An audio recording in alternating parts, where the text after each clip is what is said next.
কক্সবাজারে বৃহস্পতিবার সকাল থেকে সন্ধ্যা পর্যন্ত ভারী বৃষ্টিতে দুদফায় পাহাড় ধসের ঘটনা ঘটে। শহরের সৈকতপাড়ায় পাহাড়ের মাটির সঙ্গে গাছ উপড়ে দেয়ালের উপর পড়লে চাপা পড়েন সেলিমের ৩ মেয়ে।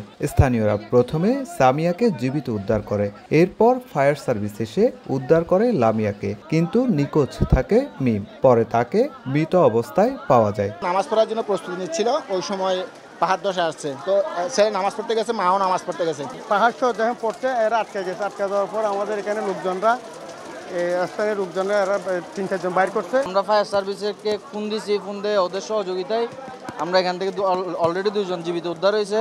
বৃষ্টিতে ঝুঁকি নিয়ে বসবাসকারীদের সরে যেতে মাইকিং করা হলেও কেউ কর্ণপাত করেন না বলে দাবি পৌর কর্তৃপক্ষের। নগদের কাছে সব গ্রাহকই প্রিয়, তাই তো সারা দেশে ক্যাশ আউট চার্জ সবচেয়ে কম। মানুষ ঘর ছেড়ে সহজে বের হতে চায় না, এমনকি তাদের জন্য আমরা বলি তোমাদের কোনো আশ্রয় কেন্দ্রে যেতে হবে না, তোমাদের জন্য আমরা হোটেলের এখানে ব্যবস্থা আছে, প্রত্যেক হোটেলে রুমের ব্যবস্থা আছে, রুমে থাকো, হোটেলে রুমে থাকো, খাওয়া দাওয়া আমরা ওইখানে পৌঁছে দেবো।